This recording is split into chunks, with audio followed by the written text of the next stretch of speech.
Okay, so here we go with the lymphatic system. It starts with this slide, but what I wanted to do before we even get into this is I wanted to come over here to my sketchy little drawing and label it, not in terms of the osmotic or hydrostatic pressures that we have here, but in terms of just what we call the fluid, the names of this fluid depending on where it's at. And some of that I can leave up. I was about to erase the extracellular fluid, or the other name for that fluid outside of the capillaries. We called it interstitial fluid. So what I'm trying to show here is just what we call the fluid depending on its location. And so far what I've started to sketch on our systemic capillary, this is just a capillary running through the body. Maybe, let's say it's a capillary of the foot. So inside that capillary there are the formed elements, the red blood cells, white blood cells, and platelets. There are plasma proteins, and there are even some other ions in here like sodium and potassium that we can put in there. And all of these things, though, the ions, the plasma proteins, the formed elements, they're all floating around in a fluid. And that fluid that we refer to inside the capillaries, we call that fluid the plasma. So this plasma makes up 55% of the fluid inside these capillaries. But we'll see when that fluid leaks out of the capillaries and is found in between these cells. So it's not inside the cell, it's not inside the capillary. That fluid, we then call it the extracellular fluid or interstitial fluid. Either one of those terms works. It describes this fluid outside of capillaries and outside of the cells. If that fluid was inside the cell, we call that fluid cytoplasm.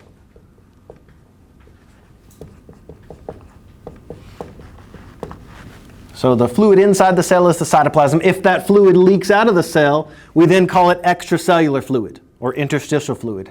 If this extracellular fluid or interstitial fluid is picked up by a lymphatic vessel, we now refer to that fluid as the lymph. So lymph was one of the fluid connective tissues. There was blood and there was lymph. And all lymph is it's the fluid that's been picked up by a lymphatic vessel. The tiniest of the vessels are these lymphatic capillaries, and they're always tangled in with our normal blood capillaries. We can see these lymphatic vessels up here. And those tiny lymphatic capillaries are going to end up draining into larger lymphatic vessels. We just call these lymphatic collecting vessels. We have to find a few of them on these lab models. We find them in the groin region and in the armpit region. There's at least 6 other places in the body that they are congregated in. We don't have models that show all 6 regions. We have models that show them easily in the inguinal, this groin region, and in the axillary region. So I think those are the areas that show up on the lab list. Wherever those lymphatic capillaries are, remember one of their jobs is to just pick up this excess extracellular fluid. If there's swelling that occurs, and like I said, if you're on your feet all day, then there is fluid that leaks out of capillary beds, and your feet are a little bit larger at the end of the day than they would be at the beginning of the day. And going for a walk at the end of the night is one of the things that can help that extracellular fluid move into these lymphatic vessels and release that swelling. I said one of my aunt's friends who had a type of cancer that required her to have the lymphatic vessels removed in her right arm. Lymphatic vessels are draining away this buildup of extracellular fluid. And if you don't have those lymphatic vessels, then that extracellular fluid can build up. And so her right arm was always a little more swollen than the left arm. And that's one of the things that can cause this hydrostatic pressure of the interstitial fluid to increase if you had things like lymphatic vessels being blocked or just totally removed. Anyway, what I ran out of room showing us here is that these tiny lymphatic vessels are going to lead into larger lymphatic vessels that have lymph nodes around them. As this fluid passes through the lymph nodes, it's going to get cleansed of any pathogens or things that shouldn't be there. That's kind of why we group the immune system with the lymphatic system, because a lot of the components of the immune system, those T cells and those B cells, are going to be found embedded in this lymphatic tissue.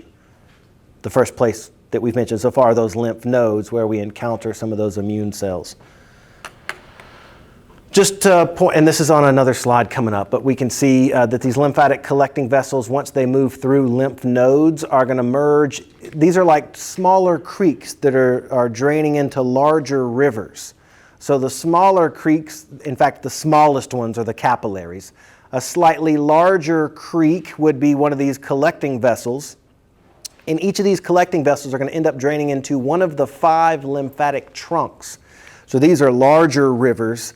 And there are only 2 lymphatic ducts, what you can think of as a left and right lymphatic duct.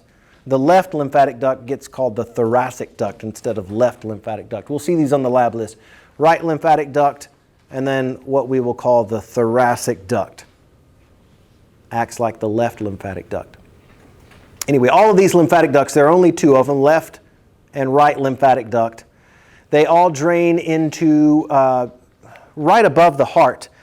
In fact, we can see that on this model. We found it a couple of times. If you see right where this internal jugular and the subclavian vein merge, right at that little merging point there on this model, there's a little tan-colored vessel. It's the same color as these lymphatic vessels. That is the thoracic duct. And there should be another one on the right side that we would call the right lymphatic duct. So right and left lymphatic duct enter the veins right at the beginning of what we call the Brachiocephalic Veins. Remember, the internal jugulars and subclavian veins come together to form Brachiocephalic Veins. This doesn't show a great job of that, but the excess fluid that's collected, that becomes lymph, is going to get deposited right back into the blood vessels, those Brachiocephalic veins. This is one of the ways in which this lymphatic system can do its main job, which is right here, collect and return excess fluid to the bloodstream. It helps maintain blood volume, and we said maintaining blood volume is another way that you can directly maintain blood pressure. So blood volume and blood pressure are always directly related. In addition to just picking up excess leaky fluid, we're going to see that one of the things that it's going to do is collect and return any of those leaked plasma proteins into the blood. We were just talking about that in a situation where sometimes these capillary beds can dilate to the point that we lose some of these plasma proteins. It's not common, but if some of those plasma proteins leak out, these lymphatic vessels can pick up these plasma proteins and return them to circulation. If we lost them in the urine, then there is no place to collect them, but if they're just out there in the interstitial fluid, lymphatic vessels can collect them. And then the third and final place we'll see these lymphatic vessels is in the digestive system. This model right here is supposed to represent the small intestines. There's another digestive model that we've been seeing. Here it is. This is trying to show, this one is trying to show the entire digestive tract. And the thing that you can notice when you get to the small intestines, this third layer, you can see what look like little finger-like projections sticking out of the surface of that small intestines. If we were to zoom in on those finger-like projections, that's what each one of these things are. So these are villi that we're going to find in the small intestines. They really increase the surface area and make it easy for absorption to take place. These are things we talk about with the digestive system in Unit 4. But what we need to know, at least in this part, is if we look in the middle of one of these big villi, for whatever reason I lost that. If we look in the middle of one of these villi, you can see on this model, they're full of normal capillaries. So there's a red arterial side and a blue venule side. These blood vessels are within this villi. Their job is to absorb nutrients. So this is the part of the small intestines that's pulling in the glucose from the Snickers bar that you might have eaten earlier, and that glucose is getting right into the bloodstream this way. I'm talking about Snickers and glucose, but what is interesting, and I realize that I'm just using my hands, and my hand movements are sometimes insufficient. But if you were to eat something like a bunch of greasy French fries, something that's got a lot of lipids in it, the lipids, that molecule is too large to fit into these tiny blood vessels, these normal capillaries of the body. So any of these lipids, those larger molecules, the only way they can be absorbed by the small intestines is by this green, I say green, it's not even, it's green up there. This yellow vessel is a lymphatic vessel. It's called a lacteal. These lacteals are lymphatic vessels in the small intestines, and their job is to transport lipids that you've digested into the bloodstream. Normally, they can't just go directly into blood vessels. Lipids are too large. They're picked up by these lymphatic vessels of the small intestines. Okay, so we got all the way through that. I wanted to show what lymph was. It's the fluid that you would find inside those lymphatic vessels. We doing okay so far? All right, that's just a close-up of those lymphatic vessels tangled with our normal systemic capillaries. What I like about this is it shows those lymphatic vessels have these flaps that open up. They're like, again, a trap door that open up and allow large things to get into these lymphatic vessels. That comes in handy with picking up plasma proteins. Normal capillaries couldn't do that, so plasma proteins can't easily move in and out of normal systemic capillaries, but they can with lymphatic capillaries. That flap door also lets those larger lipids move in and out of those lymphatic capillaries. Here is a better representation of how these lymphatic vessels are broken out. And I'm going to kill that light just for a second. I know it's kind of dark, but it's easier to see that they've shaded notice how the right arm and the right torso and the right half of the head are all shaded in a light green. This is mapping out the areas that are drained. In fact, let me think of a better way of saying that. All of these lymphatic vessels in the green area, they're basically collecting the buildup of excess extracellular fluid, and all of that extracellular fluid is going to get dropped into this right lymphatic duct. In fact, this doesn't click. There, you can see entrance of the right lymphatic duct is labeled right there, right where that brachiocephalic vein starts. So all of the fluid from the right arm, the right torso, and the right half of the head have to go into this right lymphatic duct. Over here on this side, there's a left lymphatic duct that drains the left arm, the left side of the head, and the left torso. But look at how the left-hand side also drains both lower limbs. So it's not just the left side, but it's the entire lower half of the body. That's why on the left side, it's not just called left lymphatic duct, but it's called thoracic duct. It drains the lower half of the body and the left arm and left half of the head. We see those right lymphatic duct and thoracic duct in lab, but this just kind of maps out the area in which they drain. So it's not an even split. It's not like the right lymphatic duct and the left lymphatic duct are draining the same area of the body. 3/4 of it is drained on the left-hand side, what we're going to call the thoracic duct. Here's a closer picture of that. Again, we can see the superior vena cava. It branches into what we call the right and the left brachiocephalic veins. And both of those brachiocephalic veins, if we can go out to the end of that brachiocephalic vein, remember the brachiocephalic vein is going to receive blood from the internal jugular vein and the subclavian vein. And right where that internal jugular and subclavian vein merge, boom, that little green vessel there is where we have our lymphatic ducts. There's the right lymphatic duct, draining the right arm, right torso, right half of the head. And then we can't call it left lymphatic duct because not only does it drain the left side of the body, but it also drains all of the lower half. So it gets called the thoracic duct. That's the one that we have on the model. What else? There's another structure that I might as well point to here. I think it's in the lecture handout as a question somewhere. If we go all the way down to this thoracic duct, we get down to the lower extremities, and all of the lymph from the left and right leg are going to have to pass through this little nodule here called the cisterna chyli. This, again, all lymphatic vessels are picking up excess lipids and transferring lipids through these lymphatic vessels. That cisterna chyli is picking up all of the lymph from the lower half of the body, has to travel through that cisterna chyli up through the thoracic duct before it enters back into the brachiocephalic vein by way of the thoracic duct. Okay. Again, back to the same picture, but this one is just labeling it in the entrance to that left lymphatic. Let me say that again. This is showing the entrance to the right lymphatic duct on the right side, and then in the same location on the left-hand side, we would call it entrance to the thoracic duct. So thoracic duct and left lymphatic duct are interchangeable. Okay, so we've kind of mapped out the parts of the lymphatic system. These lymphatic vessels containing that lymphatic fluid, they pass through these lymph nodes.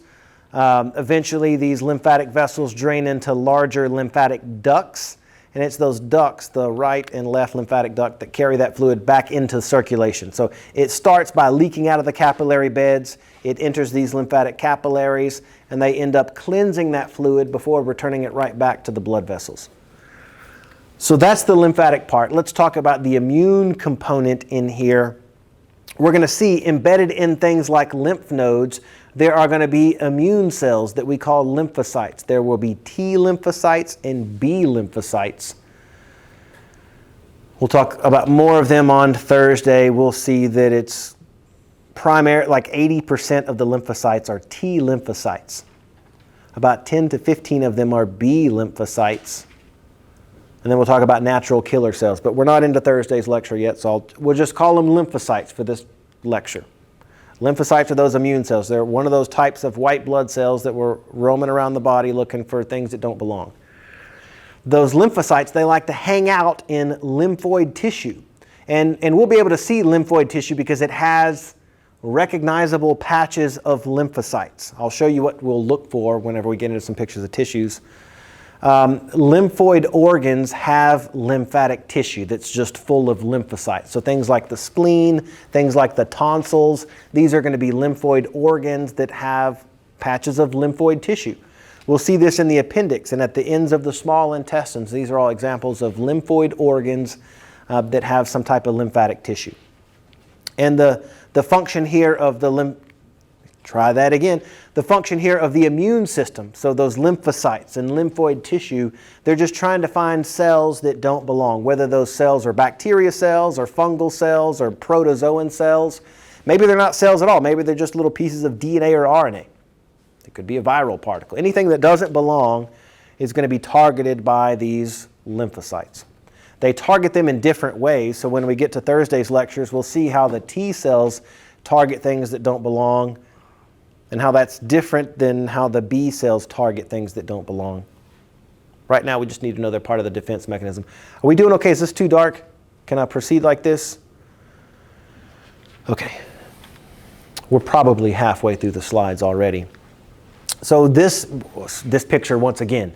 But now we're looking at the collection of lymphatic nodes. And this shows you that there's several places where these lymph nodes actually congregate. The two that made our lab list, there are inguinal lymph nodes that we find on the torso model right there in the groin. And then there are axillary lymph nodes that we find right there in the axillary region. You also have these in the neck, the cervical lymph nodes. So sometimes clinicians will tell whether you have swollen lymph nodes in your neck if your body's fighting some type of infection. But these lymph nodes will swell up if they're filling up with, debris of whatever cells they're trying to cleanse out. So those are the two that made the lab list. If we look closely at one of those lymph nodes, there is a model in lab where we can label some of these parts on the model. I'll point to this whenever we get into the lab, but you have in your lecture handout on the first page something that looks like this. And I made sure to print the ones that were in color so you can see where the parts stop and start. I'll look along with mine so that I can share the right colors. In fact, at first I'm not even going to look at that at all. Let's just look at this picture, and we can see when we look at a lymph node, what's interesting about these things, the first thing maybe that catches your eye are these little circular areas that we see here. This is that thing that we want to notice to see if this is a lymphoid organ or not, if it has lymphatic tissue. And those little circular areas, I hesitate to say circular because they're not always a perfect circle. Those are going to be what we call lymphoid follicles. They're full of lymphocytes, T cells and B cells. In the center of that lymphoid follicle, it's a little bit lighter staining, so it's called the germinal center, and that's not where the T cells and B cells are formed, but that's where they basically hang out, and they can move into these edges. This edge area is what we call the subcapsular sinus. Now that we're looking at the edge of this lymph node, the outside edge, kind of the connective tissue that is the outer wrapping of this lymph node, is called the capsule. And you'll see how some of that fibrous tissue of the capsule penetrates to the inside of this lymph nodule. See those little penetrations of that connective tissue? They form these little inlets of connective tissue. Those are called the trabeculae. And it's actually these trabeculae that are kind of walling off these germinal centers. And the thing that I was just talking about, that space between the lymphoid follicle and these trabeculae, this little area right here is going to be what I call the subcapsular sinus. If we look at a picture of that, here, if we could just like shrink ourselves down to where we could actually fit into that subcapsular sinus, it would look like this.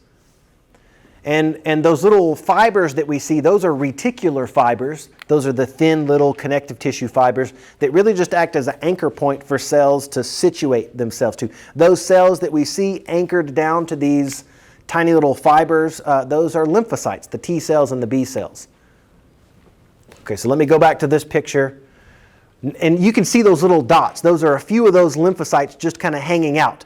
And maybe, you know, this is the immune system, so maybe to use the war analogy is somewhat appropriate, even though I don't know that it's ever really appropriate, but we're going to use it here.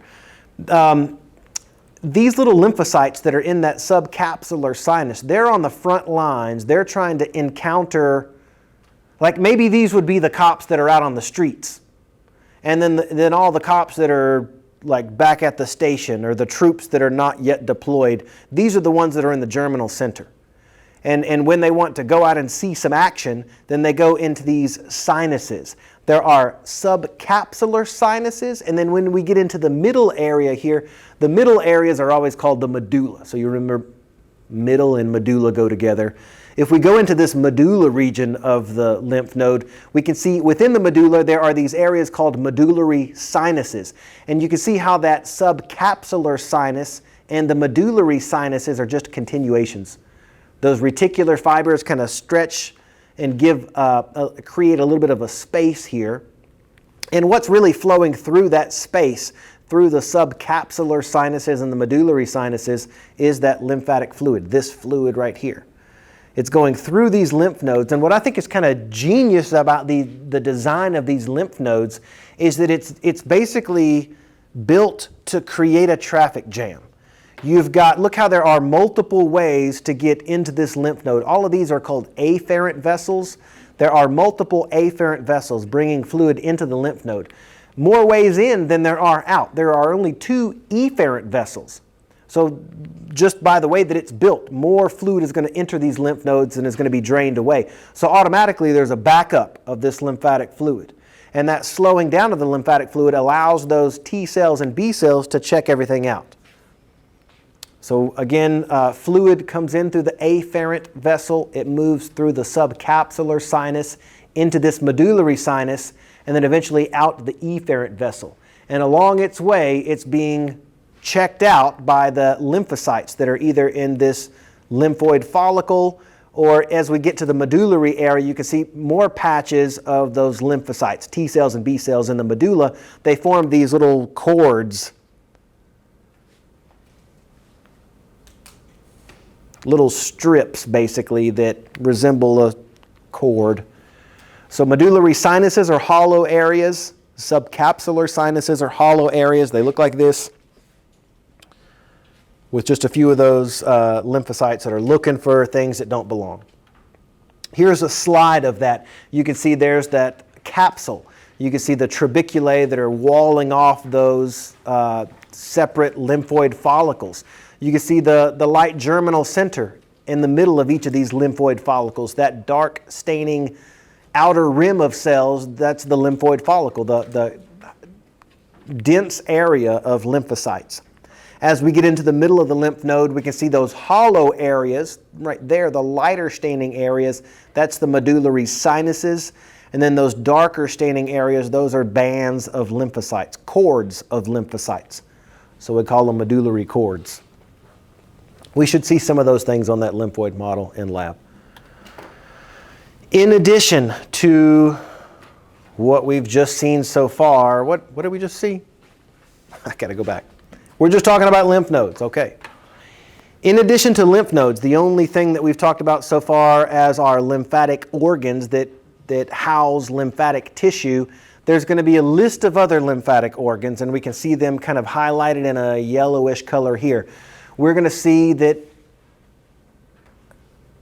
to connect the functions here, lymphoid tissue is going to have lymphocytes. Lymphocytes are functioning as part of the immune system to monitor things that either belong or don't belong in the body. So you'll notice what I'm trying to point out here is that a lot of the lymphatic organs are going to be guarding the entrances or exits of the digestive system. So here at the beginning of the digestive system, in the oral cavity, we have a collection of lymphatic organs that we will refer to as the tonsils. I don't know if these have been, I feel like we saw these earlier in the lab list. We'll see 4 different tonsils that are all housing lymphoid tissue. So they're kind of a frontline defense against pathogens that might be on the food that you eat or the air that we breathe. And then as we go down into the thoracic cavity, there is a thymus that sits right on top of the heart. These small heart models are the only ones in here that show the thymus. We'll talk about this thymus next time. This thymus, this is a gland that is actually its largest right after you're born. And it slowly starts to decline until you hit puberty, and then it kind of starts to rapidly decline. Again, I feel like I'm jumping into Thursday's lecture, but this thymus, we're going to see its main job is to produce T cells. We said T cells were the majority of those lymphocytes. They're like 80% of circulating lymphocytes. So you need a thymus to basically train those T cells. And early on in age, like right after you're born, this is when the thymus is the largest. By the time that you're 20, the thymus is down to about 80%. This is what I wanted to put up here. Thinking about the thymus, we'll see at age 20, the other column is going to be the percent of the thymus that you have. At age 20, you've got 80% of your thymus left, and at age 40, you're down to less than 20% of your thymus. So this thing is something that you have early on in life, and its job is to train your immune system. It's why you should let your kids play in the dirt. Right? They have a thymus at this point that is built to recognize threats and train the immune system. But you don't have that later on in life. So there are, threats to living in a bubble or just covering yourself with all that antibacterial stuff from an early age. If you don't expose yourself to pathogen, things out in the environment until you're 40, then you have lost a good chance at, you've lost your main way of training a lot of those immune cells. In fact, I'm about to plug something for Thursday since we're on there. This take-home assignment, I believe we're going to do the version of, I mix it up sometimes, but there is an individual in this case study that has suffered from a rare condition where they were born without a thymus. So they're never going to have any of these T cells. They'll have the other lymphocytes, but just not T cells. Anyway, thymus is a lymphatic organ. It is responsible for producing T cells. We'll see more about it on Thursday. Other lymphatic organs, there is the spleen. This is the largest of the lymphatic organs. I think that's a lecture class handout question. We'll see the spleen in a second. What its job is it filters out old, worn out red blood cells. It recycles the iron, and since it's filtering old, worn out blood cells, another thing that it does as it's filtering that old blood is it cleanses that blood of pathogens. So we'll see once again lymphoid tissue, collections of lymphocytes there cleansing that blood. And then even at the distal end of the small intestines, we'll see these little collections of lymphoid tissue that we call Pyres Patches. Even this last little bit of the beginning part of the colon, this structure that we will call the appendix has sometimes been described as a vestigial structure. in biology, when I was growing up, they would use this as an example of a vestigial structure. And it's true, if you look at the appendix of something like a rabbit or anything that still eats a lot of plant material, the appendix is huge. In a rabbit, it looks like an elf shoe that curls like this. It's wild. In koala bears, it's the same way. But since we've started to cook a lot of our food, we have it has led to a reduction in the size of our appendix. So it's maybe vestigial in the sense that it's reduced, but the appendix is not completely gone away, which indicates that it's serving some type of purpose. And when we look at it underneath magnification, you will also see that in the appendix you have collections of lymphoid tissue, those T cells and the B cells. And what's going on right there? Let's do it. I'm already thinking about it.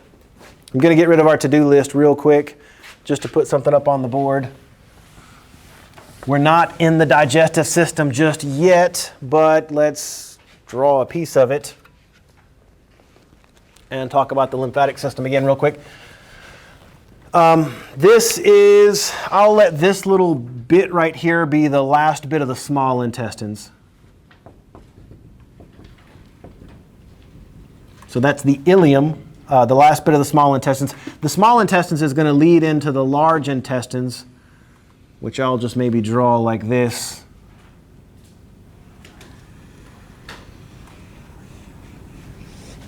This last part is the rectum.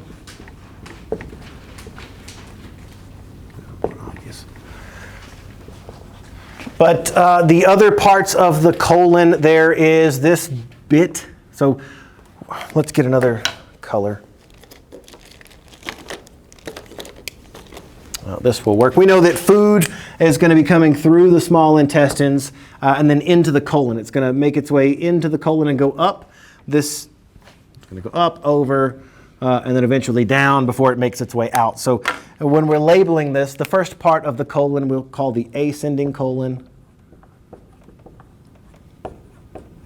We've got our transverse colon, descending colon.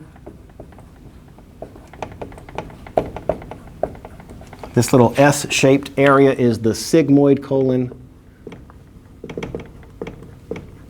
And that leads directly into the rectum. The whole reason that we've done this is we're talking about the immune system still. There is, I didn't draw the rest of the small intestines. This is where the absorption of nutrients occurs. We saw that digestive model that shows those lymphatic vessels and capillaries absorbing nutrients. So all the absorption of nutrients should happen in the small intestines, and what we will learn is that when we get into the small intestines, most of the nutrients should be absorbed. This is just going to be waste that's left over that's going to get compacted, water is going to get pulled out of it, and then anything that's left over is going to get released. But back to the small intestines, this is where all the absorption of nutrients is occurring. And you might know that, like when people are talking about gut bacteria, you need the proper ratio of gut bacteria. Gut bacteria are just in the colon. They're not talking about gut bacteria as being part of the small intestines.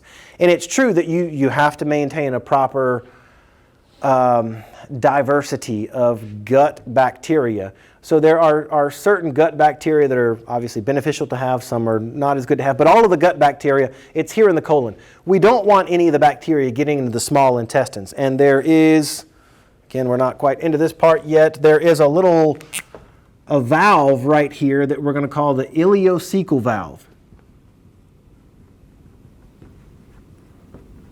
This Ileocecal valve right there is what opens and closes and lets food enter the colon.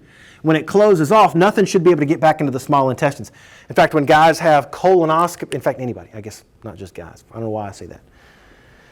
Maybe I know I'm going to have one of these at one time and I'm not looking forward to it. But what happens there is they send this thing up through the colon, this little scope, and they look back at that ileocecal valve and they try and make sure that it's closing properly.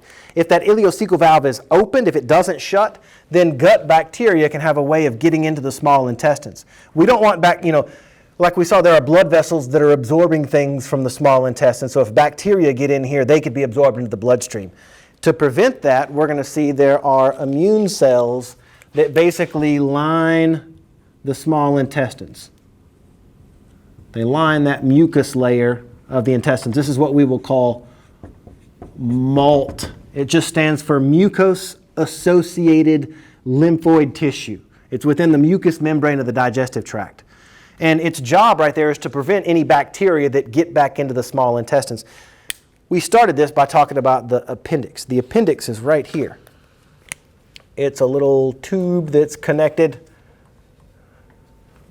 to the back end of the colon. I guess I should label this. This little pouch that we kind of see sticking off the back end of the colon is called the cecum. And off that little thing that sticks off of the cecum is our appendix.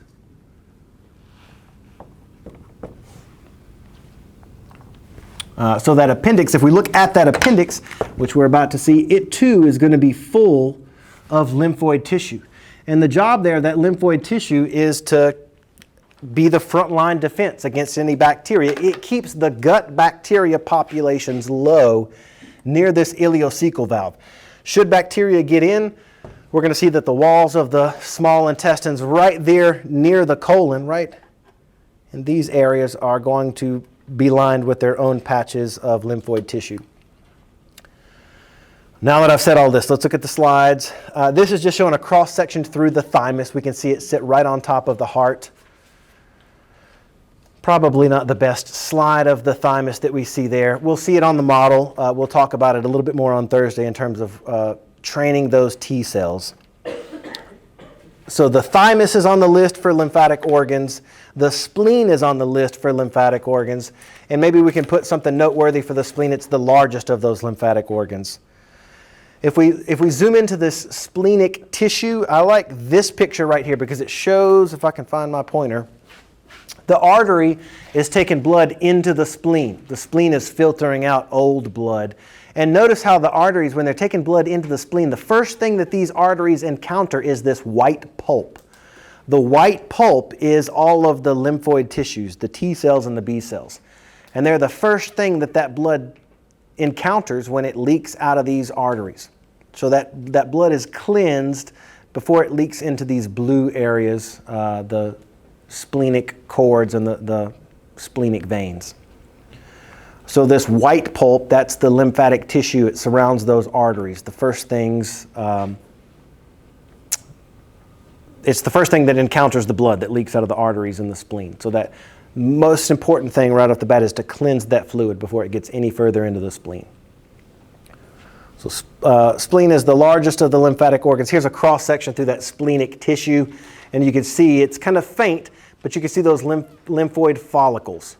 In the middle is that light-staining germinal center. So anytime we see things like that, that's a dead giveaway that we're looking at lymphoid tissue. We can see those lymphoid follicles. Here are the tonsils. There are 4 of them that we have to know. I think 3 of them have made the list before. There is the lingual tonsil at the base of the tongue. There's the palatine tonsil that's kind of on the lateral walls of the throat, right at the back of the oral cavity. And then there's a tonsil that's at the back of the nasal cavity, that nasopharyngeal tonsil. There's a 4th one, this tubal tonsil. It's not on any of the models, but it would be right there. That little hole that you see, if we could, again, shrink ourselves down and walk through that little hole, it would lead us into the middle ear. Remember those models from last semester when we were looking at the ear? We said there was this auditory tube. There's the external ear, and as we pass through that, we pass the tympanic membrane, and then we're into this middle ear. That middle ear, if we follow it out, it goes into the back of the throat right there. And there's a little tonsil right there called the tubal tonsil that is supposed to help prevent any pathogens from making its way into the middle ear. If this tubal tonsil fails, then you might get one of those inner ear infections. So that's what's going on there. Okay, so 4 tonsils. There isn't a model of the tubal tonsils, but I think it's in the lecture handout somewhere. Here's just a picture of one of those tonsils. All the tonsils are kind of structured this way, where you can see those little light-staining lymphoid follicles. So those are patches of T cells and B cells, and it's kind of built in a way that you've got all these little crypts is what they're called, and this is just to try and trap bacteria or trap cells that don't belong. If we can trap those pathogens in these little crypts, then they're surrounded by all of these T cells and B cells. Again, it's kind of like a war analogy where they're trying to draw in these troops and have them all surrounded before they even know what's going on. So all of the tonsils are kind of mapped with these little crypts surrounded by those lymphoid follicles. Here's a cross section through that mucus layer of the small intestines. And once again, we can see those lymphoid follicles with their light staining germinal centers. Anytime we see those, we're thinking those are troops. Those are collections of T cells and B cells. And their job is they're just looking for things that don't belong right there in the small intestines. If we... Again, this is a congregation of a bunch of those lymphoid follicles. This is at the distal end of the small intestines, these things that I was trying to draw for us here. Sometimes the mucus-associated lymphoid tissue is, in the small intestines, is called Pyres Patches. It's another term for it. But again, light-staining germinal centers with that dark outer edge of densely packed T cells and B cells. So we've seen most all the lymphatic organs. I just wanted to point out that appendix at the very bottom. If we look at a cross-section, some tissue slides of a appendix here, we can see that it also has the patch of lymphoid tissue, that dark outer edge of T cells and B cells and a lighter staining germinal center. Oh, that was the last slide, so I can turn these lights on real quick.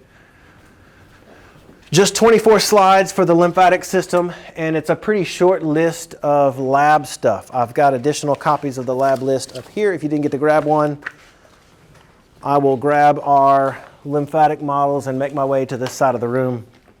If you want to take a break, stretch your legs, whatever you want to do, feel free to do that. I'm going to put the key to our lecture handout available, as always, over here on the side, and I'm going to slam this coffee. I'll get a little pointer, and I'll be ready to go through those lymphatic models.